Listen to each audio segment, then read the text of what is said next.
PFT Media. What's up, my dudes? It's Billy D, and welcome to the Post Mortem Halloween edition. Shut up and sit down.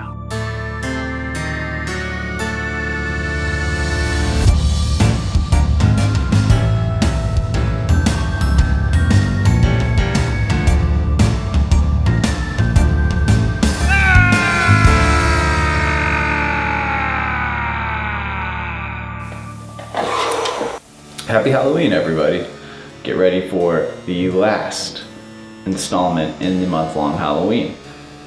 Got 5 more scary movies for you. One of them's not so scary. It's a less traditional choice for the season, but we'll get to that later. Up first, we've got number 45. At number 45, we have the first in Dario Argento's Three Mothers trilogy, and that is Suspiria. Suspiria is a beautiful movie. It's something you can probably potentially just watch without the sound and just look at what's happening on screen. It's so colorful and so just well shot, well made. It's not a particularly well constructed film because it's kind of confusing, but that I think of as more of a hallmark of the genre, which is the Italian horror genre, giallo, which is like a crime thriller type of film where the antagonist is unseen for most of the movie, usually in the form of black gloves in front of the camera, you know, like this. That's how most of the villains in a giallo movie are seen. This film's about an American ballet student who moves to Europe to go to a prestigious ballet school. She figures out that the ballet school is the front for a sinister conspiracy. And that's pretty much it. These movies are very simple. They're mystery stories with a supernatural or some sort of occult element usually, and Suspiria is just a hallmark of the genre because of the way it's made, how it's shot, the colors that it uses. A tremendous looking movie. Every frame is a work of art, essentially. You know, I collect movie prints and stuff, and there's a couple Suspiria prints out there that I really want to get my hands on because they're just beautiful. Suspiria is dreamlike, you know, it's a very Lynchian kind of movie. The camera floats behind all the characters, just observing this unique, almost parallel dimension. Number 44. This is a tough movie to categorize. This is the peak of psychological horror because as a viewer, you feel like you're having a nervous breakdown watching this movie. And that's the film Possession. It's made by a director whose name I always have trouble pronouncing, Andrzej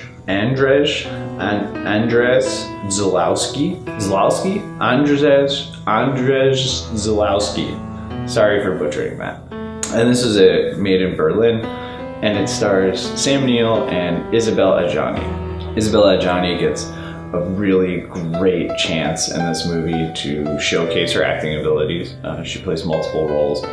It's about a small family, husband, wife, and a young son. And the husband has a unique job. He's a spy during the Cold War.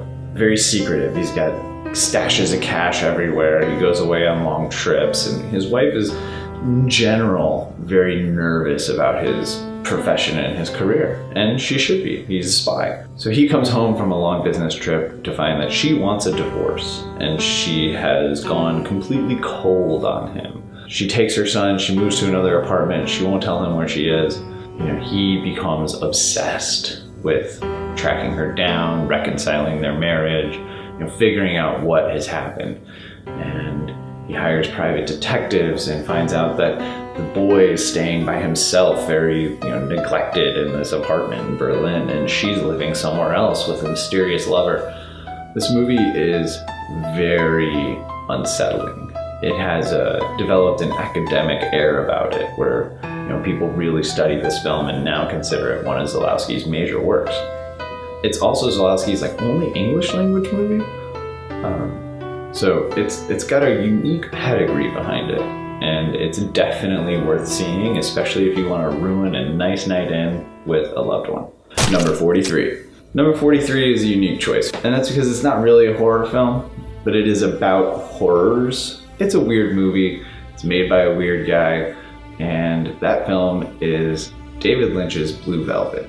Blue Velvet is a dark, dark movie, figuratively and literally. I mean, parts of this film are difficult to see because it's so heavily inspired by the 40s and 50s noir.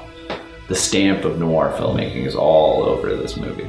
It has a very dreamlike quality to it that makes it super unsettling. It has a lot of just like questionable things happening throughout. Like the hero isn't a particularly good guy. He's played by Kyle MacLachlan, a very young, very naked Kyle MacLachlan. So all you ladies, some of you dudes out there, get excited. It also stars young Isabel Rossellini, very young, very naked Isabel Rossellini. So all you dudes, all you ladies, get excited. Some kind of naked Dennis Hopper. So all you dudes, all you ladies, get excited. This was the film that really kicked off my David Lynch obsession. It was not the first David Lynch movie I saw, but it was the second David Lynch movie I saw. The first one I saw was Lost Highway. I saw Lost Highway when I was about 13 years old, and I'd been hit by a car, and I was laid up for 2-3 weeks, and Lost Highway was like on a loop on an in-demand channel on our cable box, so I just watched it all the time. And then when I was able to get moving around again, I went to Blockbuster and rented everything by David Lynch I could. Blue Velvet was the next movie I put on. It's probably not an appropriate film for a 13-year-old, but I fell in love with it. It's so unsettling. Dennis Hopper and Dean Stockwell are so scary in Blue Velvet. Great bad guys. Dean Stockwell in particular is such a classic David Lynch character. The candy-colored clown scene, probably one of my favorite scenes in cinema. A candy-colored clown they call the Sandman tiptoes to my room every night just to sprinkle stardust and to whisper, go to sleep, everything is all right. I close my eyes. Another movie to ruin a great night in is Blue Velvet. Number 42. I'd be remiss if I went through Halloween without mentioning this next film. And that's Ridley Scott's Alien. Alien's such a great sci-fi horror film. There's really not much more to be said about it. You've probably seen it. If you haven't, run right out now and go see Alien. It kicked off one of the muddiest and most confusing film franchises of all time. But it's still an effective movie, minus 2 shots. Outside of that, it's a fantastic low-budget film made by a very young Ridley Scott and written by a Post Mortem alumni, Dan O'Bannon, unsung hero, 70s and 80s sci-fi and horror cinema. This has an amazing cast. You have Harry Dean Stanton, Tom Skerritt, and Sigourney Weaver. It's a dark, gripping thriller that's gonna stick with you for days. Number 41. I couldn't leave you hanging, my dudes. How could I get through Halloween without talking about Halloween? John Carpenter's Halloween. This is the movie that launched the slasher genre, or at the very least, perfected it in an early state and allowed a million copycats to follow.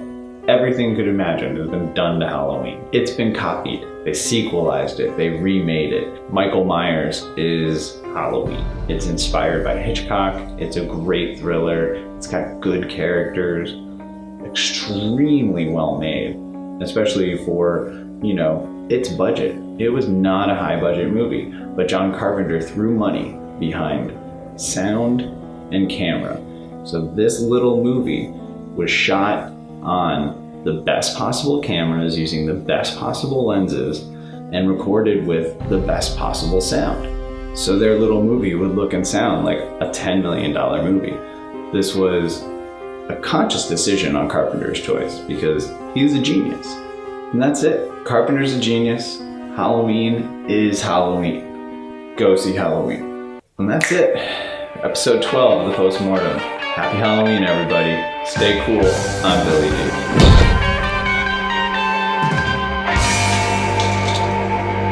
Brooklyn's spookiest coffee.